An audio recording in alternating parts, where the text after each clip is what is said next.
فوق شالي 10. دونك عملنا plusieurs options. عملنا تسجيل 16920.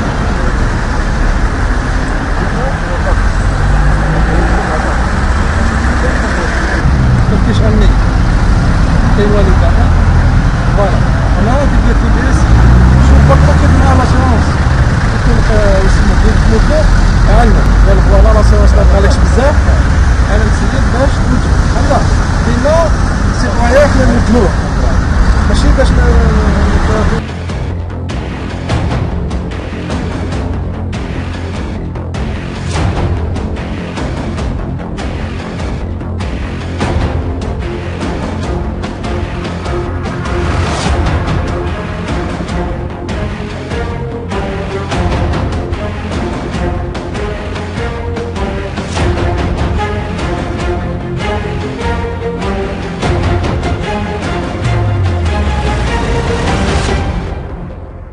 وتعرف شواطئ بومرداس مرور عدة دوريات متنقلة وأخرى مترجلة تضم عناصر الشرطة القضائية وأعوان الشرطة الخاصون بمراقبة الشواطئ.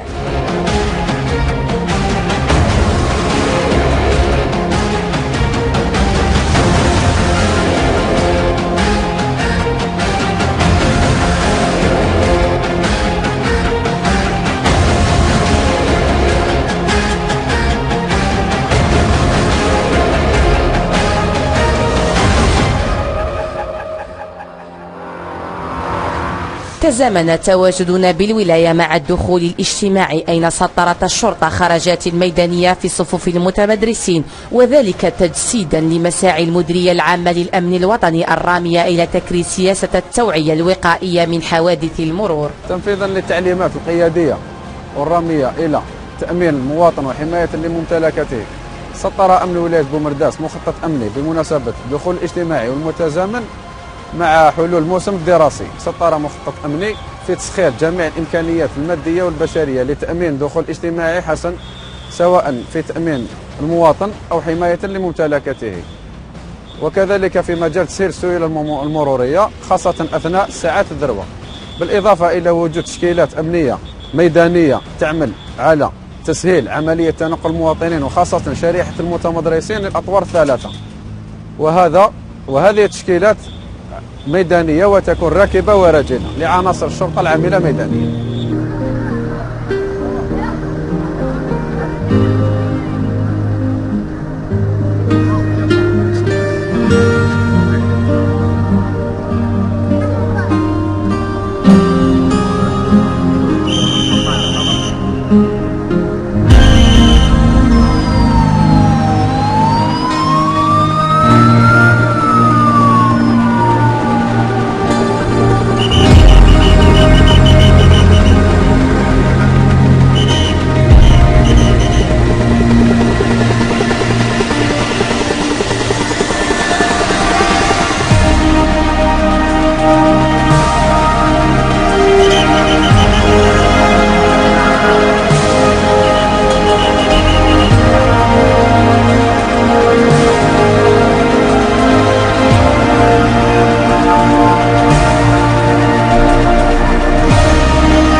عرفت ولاية بومرداس في السنوات الأخيرة استقرارا أمنيا بالمقارنة ما شهدته خلال العشرية السوداء والقضاء على أكبر معاقل الإرهاب، لكن مقابل ذلك تنامت بعض الظواهر السلبية كاستهلاك المخدرات وانتشار الجريمة، مما جعل رئيس أمن ولاية بومرداس يضع مخططا أمنيا للقضاء على هذه الجرائم، وهذا بالتواجد الميداني لعناصر الشرطة وتكثيف العمل الوقائي والتحسيسي. اولا بسم الله الرحمن الرحيم، احنا كمصلحه او كجهاز امني يعمل بأمنية بومرداس على غير الأجهزة الأمنية الأخرى.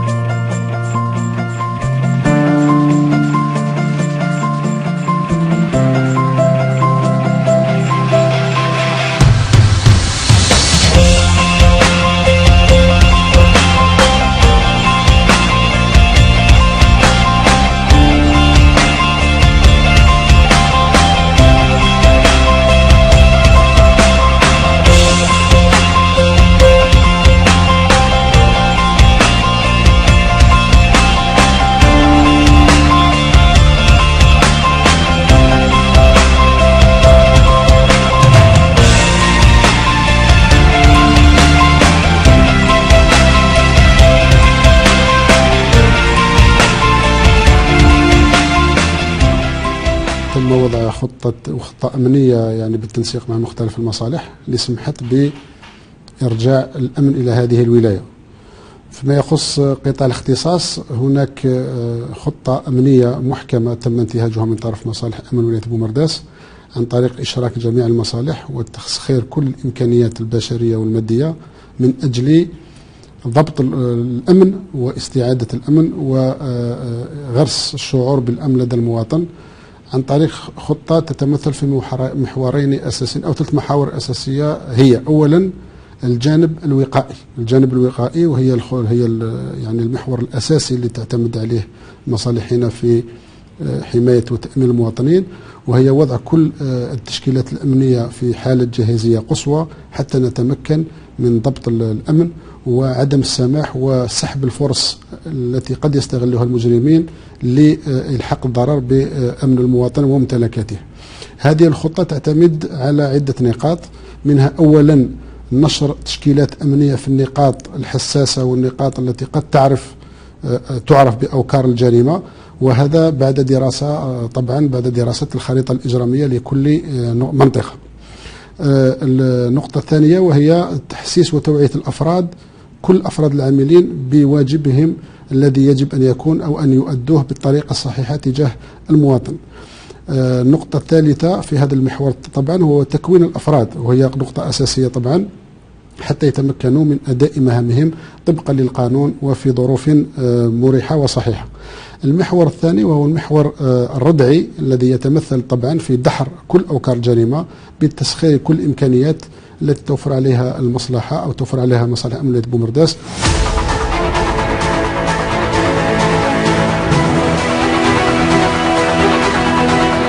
وجهتنا كانت برج منايل إحدى دوائر مدينة بومرداس أين تنتشر الجريمة، وهنا أعلمنا بمداهمة ليلية قادها رئيس أمن دائرة برج منايل بتأطير من رئيس أمن الولاية ورئيس مصلحة الشرطة القضائية، أين شاركت فيها عدة مصالح منها فرق الشرطة القضائية للأمن الحضري والفرق المتنقلة للشرطة القضائية وفرقة البحث والتدخل، بمشاركة عدد لا بأس به من الضباط لتأطير العملية التي عرفت انضباطا كبيرا. عيطنا لكم اليوم فيه عملية مبرمجة في إطار محاربة الجريمة في مدينة برج منايل. كانت العملية مخطط لها من قبل، تم تسخير الإمكانيات البشرية والمادية اللازمة لذلك.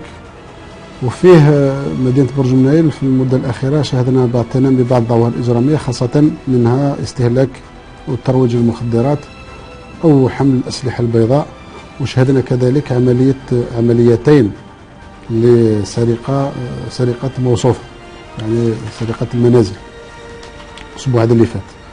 ولهذا تم وضع خطة مع رئيس أمن دائرة برج منايل اللي قام بتحديد هذه النقاط اللي ممكن تعرف تواجد هذا المنحرفين أو المجرمين حتى نتمكن من إلقاء القبض عليهم في أوكارهم أو في المناطق أو في النقاط التي يتوافدون عليها. المهمة لازم تكون تحاط بالسرية التامة إلى غاية انطلاق العملية. التنسيق قائد العملية راح يكون رئيس أمن دائرة، قائد العملية هو رئيس أمن دائرة برج منايل. لو ريزو خدموا في السامبلكس، خدموا في السامبلكس حتى تسهل عليكم المهمة. تفقدوا الأعوان تاعكم واعطوهم فسروا لهم العملية، فهموهم في العملية ونظن أنه النتيجة تكون إيجابية إن شاء الله.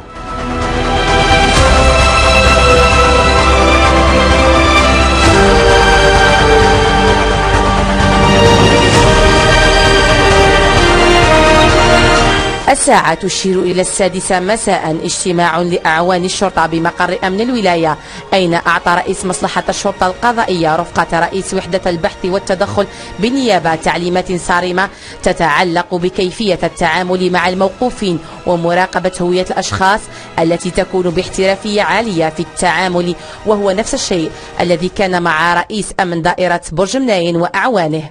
كما كنتم تسمعوا خلال الاجتماع القبلي مع السيد رئيس الولاية، راكم رايحين تتنقلوا الى قطاع من دائرة برج منايل للقيام بعملية شرطية. الهدف من هذه العملية الشرطية عنده شقين، الوقائي والقمعي. الوقائي نخلوا المواطن على مستوى قطاع برج منايل أمن دائرة برج منايل يحس عنده شعور بالإحساس بالأمن، وكذلك فرض وجود قوات شرطة على مستوى قطاع اختصاص. الشق القمعي يتمثل في محاربة الجريمة بكل أشكالها، الاتجار الإرشاد بالمخدرات، حمل الأسلحة البيضاء، الاتجار بمشروبات الكحولية بدون رخصة، وكذلك مختلف السرقات من البسيطة إلى غاية الموسومة. رانا رايحين نخدموا مهمة تطبيقا للقانون، دونك القيام بتفتيشات على مستوى برج منايل بالتنسيق مع الشرطة القضائية لبرج منايل. المهمة هذه راح تكون تحت قيادة رئيس أمن دائرة شخصيا. كل التعليمات تنقلوا لبرج منايل، دونك راح تتلقاو تعليمات من عند السيد رئيس أمن دائرة تقسيم الأفواج. كما تفضل السيد رئيس المصلحة إلى الشرطة القضائية، اليوم المهام تاعنا راهي باينة. اليوم الانتقال من ولاية بومرداس إلى اختصاص محكمة برج منايل دائرة برج منايل. المهام تاعنا هي التنقل من ولاية بومرداس بقيادة الملازم الأول قرمدي جمال رئيس فرقة البحث والتحري بالنيابة. المهام تاعنا اليوم في برج منايل راح نديروا عملية تنسيقية، وفي إطار العملية الشرطية اللي تقوم بها مصالح أمن ولاية بومرداس على مستوى اختصاص ولاية بومرداس. والهدف من هذه العملية الشرطية في دائرة برج منايل هو العمل على استتباب الأمن والسكينة لدى المواطنين. لهذا لا بد علينا أن نلتزم بالاحترافية في العمل وتطبيق التعليمات الصادرة عن القيادة مهما كان نوعها، ولا يكون تدخل انفرادي. التنقل تاعنا يكون جماعي، يكون زوج 3 باش يكون التدخلات تاعنا باينة وفقا للقانون. عدم استعمال الأسلحة النارية مهما كان الآخر، إلا في حالة السلاح المماثل، إلى طحنا في استعمل فيه الشخص هذا سلاح. هذا فيما يخص المهمة اللي راح نقوموا بها اليوم. واي واحد فيكم ما يتخذ حتى قرار الا بعلم رئيس الفوج تاعو، واي حاجه يعلم رئيس الفوج تاعو لاعلام القياده فيما يخص هذه المهمه. شكرا.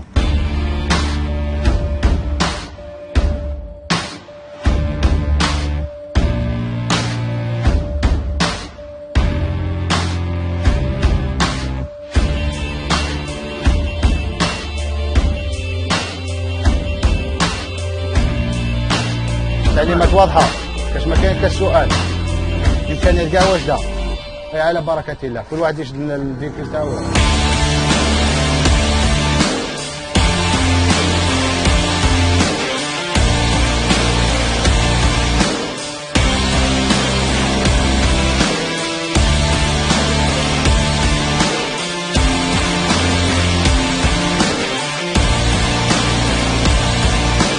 الانطلاقة نحو دائرة برج مناين والالتحاق بأمن الدائرة، ثم وضع النقاط الأخيرة.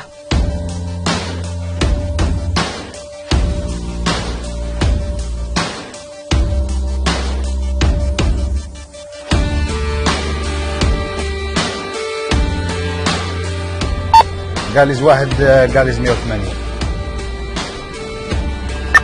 متر 1. شوف 180 كما علمناك مسبقا، شد كوتي دروات، سوق بحذر، تعليمات راهي واضحه، طريق راهي معمره. شوف لي موبيل اللي راهم وراك قاعد يتبعوك، ولا واحد يدير تجاوز قبلك. انت راح تقود المهمه حتى دخول قطاع بالعين. وصل 180. واصل واحد شوف فرق مع 150 يرى لونتين لو طول اللي نزل فوق التشكيل. واصل 150. غاليز 160. ارسل واضح غاليز 160. واضح بالتأكيد. غاليز 180. واصل الواحد. غاليز 150. لوني واحد. لوني واحد ارسل واصل. لوني 20. واصل. بون فيما يخص هذه الخرجة اللي رانا خارجينها اليوم مع قطاع برج منايل، هي من بين المهام المنوطة لقوات الشرطة في المهام اللي يقوموا بها، وهي المهام الشرطية، وهي عبارة عن عملية تقوم بها مصالح الشرطة بأمن ولاية بومرداس بالتنسيق مع مصالح الأخرى لأمن الدوائر. اليوم ادينا عينة اللي هي أمن دائرة برج منايل، باعتبار أن منطقة برج منايل هنايا تعرف نوع من الإجرام وكذا. اليوم ارتأينا نحن كإطارات وأعوان المصلحة الولائية الشرطة القضائية بالتنسيق مع أمن دائرة برج منايل الانتقال إلى مدينة برج منايل من أجل معاينة، يعني من أجل فرض الوجود تاعنا، الوجود الميداني لقوات الشرطة، ومن أجل تحسيس المواطنين بأن قوات الشرطة موجودة 24 ساعة على 24 ساعة. بالإضافة إلى ذلك هناك عمل آخر راح نقوم به اليوم في قطاع برج منايل، اللي هو يعني محاربة جميع أشكال الجريمة بما فيهم الأشخاص اللي يتناولوا المخدرات ولا الأقراص المهلوسة، حتى يعني الأشخاص اللي يكونوا في حالة سكر وكذا. هذا الاستماع 180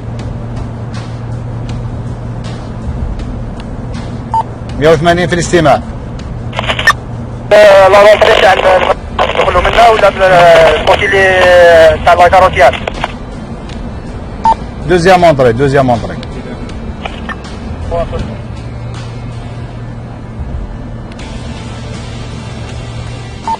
غاليز واحد جميع لي موبيل.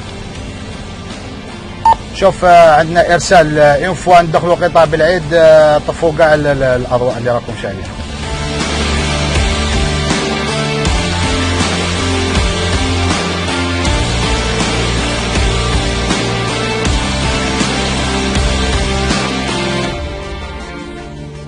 أنا جماعة راهم جايين من بومرداس باش يعاونونا في مهمة في مداهمة au niveau de la ville de Borj Mnaïl. Donc comme vous le savez, il y a une criminalité continuelle au niveau de notre daïra et nous continuellement nous devons quotidiennement lutter contre cette criminalité. Donc pour cela, aujourd'hui, nous allons procéder à quelques opérations au niveau de la ville de Borj Mnaïl et plus particulièrement dans 3 points de la ville. Pour cela, nous allons avoir donc un renfort de la part de nos collègues de la BRI de la suite de Boumerdas ainsi que le groupe 50. Donc, je vais vous demander, avant de vous répartir les tâches, je vais vous demander de bien m'écouter, de vous rappeler les instructions directoriales, à savoir le respect des droits de l'homme. Je tiens à ça, je tiens à ce que vous respectiez les droits de l'homme au moment de vos actions sur le terrain. Tout acte que vous allez commettre sur le terrain sont des actes judiciaires, donc des actes qui sont contrôlés par Monsieur le procureur de la République du tribunal de Borj Mnaïl. Maintenant, dans le même dispositif, j'ai mis en place une autre stratégie pour couvrir justement ce bouclage. Il y a un groupe qui a pour indicatif Bel'id 27. Donc Bel'id 27, une toumara comme positionné qui m'a le pont. Sur le côté, il y a un pont. Donc vous allez sur l'autoroute, vous positionnez le touma et vous restez en retrait et vous attendez mes instructions. La mission TACOM, ça sera donc de superviser et de contrôler et d'aviser lorsque les auteurs qui devront être arrêtés seront en fuite. Donc il faudra procéder à nous appeler pour nous orienter, pour orienter le groupe d'intervention.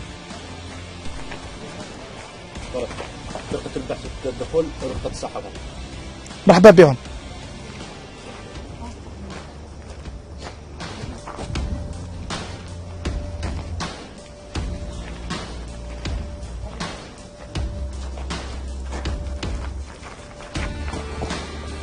مرحبا بك يا حضرات. سافا لاباس يا جو لاباس سافا. مرحبا بكم مرحبا بكم انتو مرحبا بكم انتو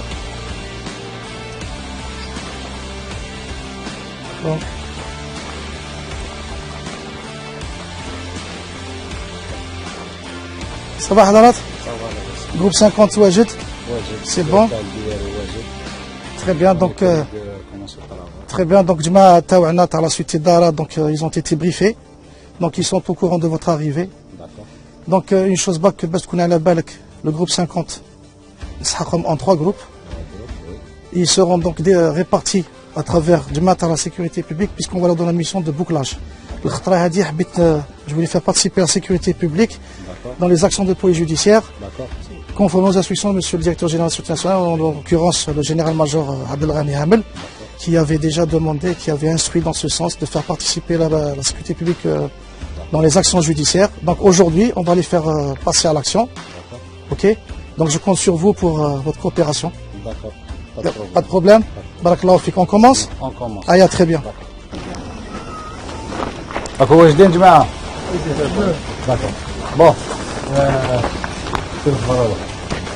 شوف جماعتك وجدهم قسمهم لي اون 3 جروب دو شاك جروب فيه 2 فييكول تشوفوا مع ليكيب تاع لا سوسيتي الدائرة ينسقوا معاهم المهام تاعهم كيما قال السيد رئيس الدائرة هو التنسيق والبوكلاج والجروب اللي بقاو الاخرين عندنا معهم واحد اخرين دوك نزيدو نهضروا عليه داكور مقسمين Voilà, vous avez donc Belhaïd 47, Belhaïd 47, Belhaïd 48, Belhaïd 49, 50 plutôt, Belhaïd 50.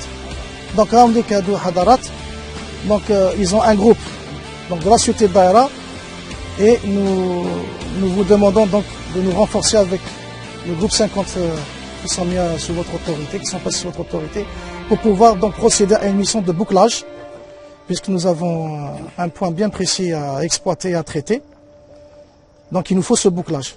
C'est une importance pour la mission, pour que personne ne puisse s'enfuir et ne puisse s'échapper, pour qu'elle soit réussie à 100%. Donc voilà, on vient de terminer donc, notre mission avec nos collègues à la BRI. Comme vous avez pu constater, la ville de Bodjemene, c'est une grande ville. C'est une ville qui est composée de 100 000 habitants pour le chef-lieu et 200 000 habitants pour la daïra de Bodjemene, à savoir Zmouri, Cap Djenet, le Gata et le chef-lieu qui est Bodjemene. Donc vous voyez, c'est une ville très importante. Donc notre présence est nécessaire et surtout obligatoire pour pouvoir protéger les biens et les personnes donc, de cette ville. Comme Shufto Kikunan Doro, c'est des petits quartiers, des interquartiers, où une population très dense. Donc ça nous a permis donc premièrement de faire connaissance donc de la ville. Ça nous a permis aussi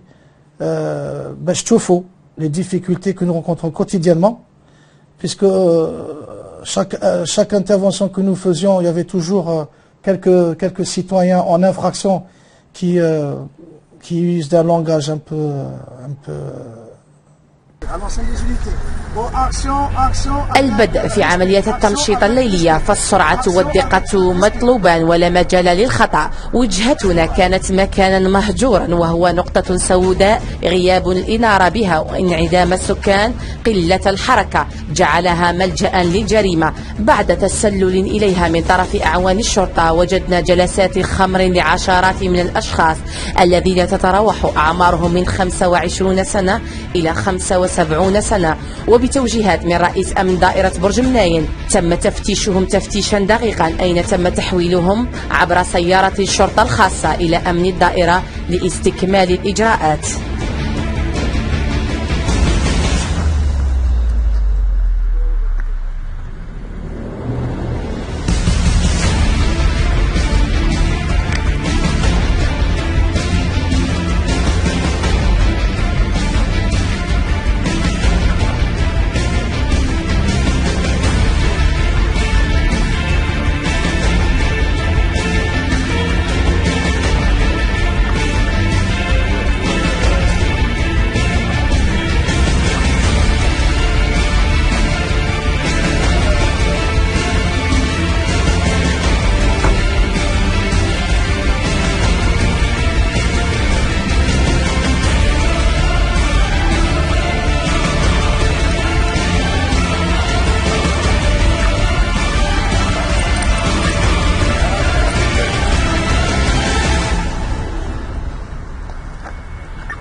تشربهم وحدك هادو فوق كاع هادو تشربهم كامل واش رايك والو وليش كسر الطوموبيل جامي تسوق هكا تكمل تسوق هكا ولا موطو شكون يسوقها خليها لهنا تديها تديها معاك تسوقها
حضرت العملية هذه اللي تقوم بها الآن الشيخ حبيب؟ Bon, Adi, c'est une opération de pointage dans tout individu suspect. من الوجه المخر vérifier s'il ne fait pas l'objet de recherche. Dans le cas où il fait l'objet de recherche, automatiquement il sera interpellé et dirigé vers le siège pour la continuation de la procédure judiciaire qui lui incombe.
le mobile اللي راه مر devant le fourgon cellulaire أثناء الانتقال تاعو.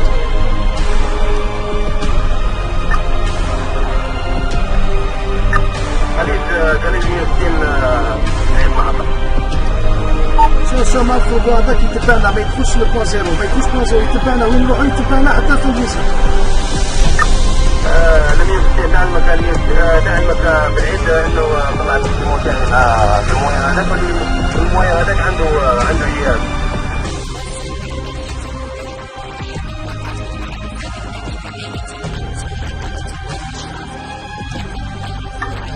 على مستوى بالعيد على مستوى.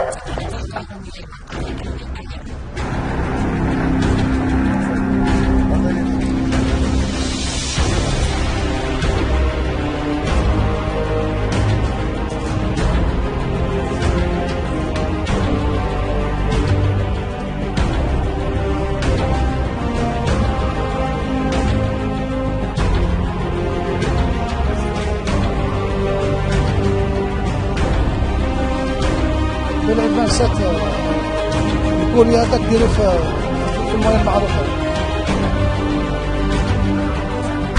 وي يفرقوا عليك؟ وراه الله يرحمه. سيدي مرة. Qui est le propriétaire de 60 centimes? Qui est le propriétaire des 60 millions de centimes? Non. Nous avons dans la maison. Non, je suis allé. Parce que je suis allé pour vous avez un cas professionnel qui justifie que vous êtes fonctionnaire dans cette entreprise. Vous avez un bien justificatif qui puisse justifier ce que vous dites. Donc vous le transférez au siège pour examen de situation. D'accord? Donc vous me transférez tout de suite au siège pour examen de situation. Dans l'ensemble تبقى على مستوى. D'accord? دراهم خليهم عندك. يبقوا عندك دراهم وكي نوصل للمقر ثم نتحققوا معك. D'accord monsieur? C'est bon? C'est ok? Très bien. Ok, صحيت. هاي اللي كيف تكلفوا به. قال لي 140 ألف.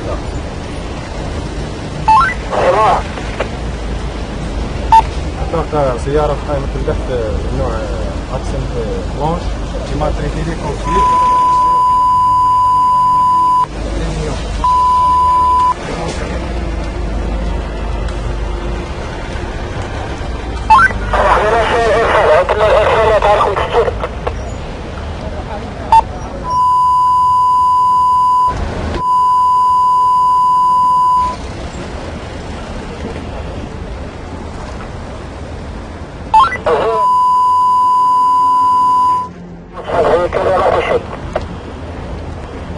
ريسي يا أخي ريسي.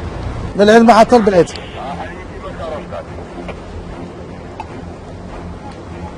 بالعيد محطة بالعيد. بالعيد. شوف l'ensemble des groupes يطلعوا في les moyens تاعهم au troisième point. في الفيكل تاعكم توزيام بوان. الطرف بالعيد خلصهم دي موبيل باش ديماريا وتروحوا للتروزيام بوان. الوصل.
بعدها انتقلنا إلى أحد الأحياء السكنية المعروفة بالجريمة وتعاطي المخدرات، أين وجدنا مجموعة من الشباب يتعاطون المخدرات تحت غطاء ما يعرف أو ما يسمى بالشيشة، لكن تفطن ودقة أعوان الأمن لتمويههم جعلهم يقومون بالتفتيش الدقيق، وهنا وجدوا كمية من المخدرات يتعاطاها أحد الشباب.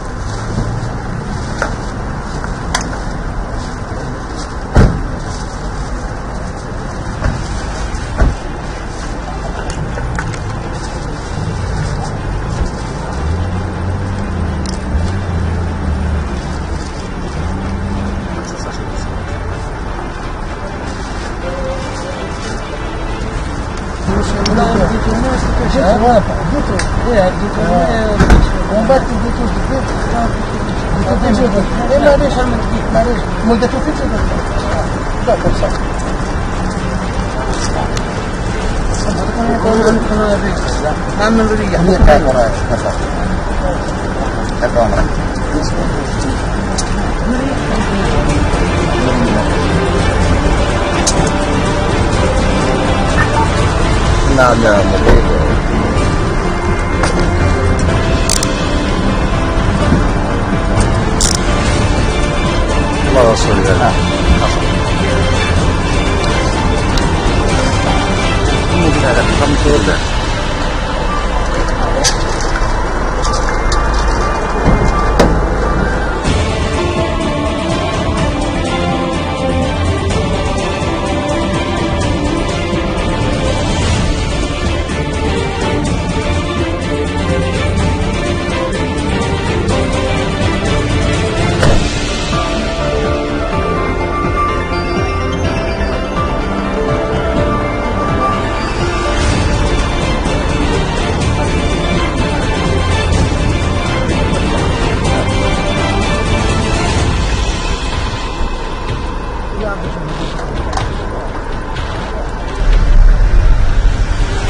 Donc, comme vous avez constaté, donc nous avons fait le tour de tous les points noirs, donc qui sont situés au niveau de la ville de Bodjemnaïn. Alhamdoulilah, vous avez vu qu'il y a eu des résultats positifs. En général, quand on travaille donc sur la base de renseignements bien définis. Donc aujourd'hui, ça a été une opération coup de poing, donc une opération furtive. Les points hadouk, des citoyens en infraction, à titre d'exemple, port d'armes prohibées, détention de stupéfiants et bien d'autres choses. Donc les opérations surprises sont très bénéfiques, ou dans la ville de Bodjemnaïn, parce que vous avez constaté c'est une ville quand même qui a une population pour le chef-lieu de 100 000 habitants. Il y a la daïra de Bodjemnaïn qui a 200 000 habitants. Donc vous imaginez un peu l'ampleur et la grandeur donc, de cette daïra. C'est une population très jeune, comme vous l'avez constaté. Donc notre devoir, c'est bien sûr de protéger les citoyens, leurs biens, leurs personnes, et quotidiennement. Donc ce sont des missions que nous faisons pratiquement souvent. Quotidiennement, il y a des patrouillages 24 à travers la ville. Je dirais souvent nous faisons des opérations coup de poing, donc ce qui a permis de baisser la criminalité à Bodjemnaïn. بالعيد محطة بالعيد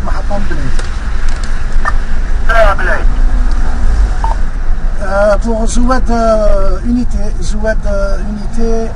fin de mission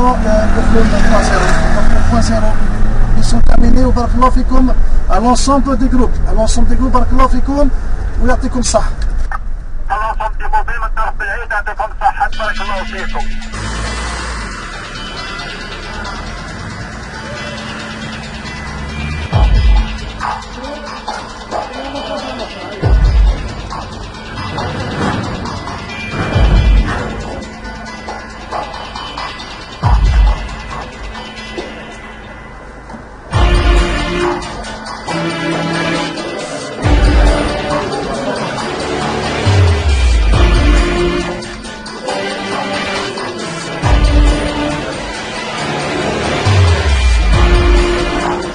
فتشوك وين كان تطلع؟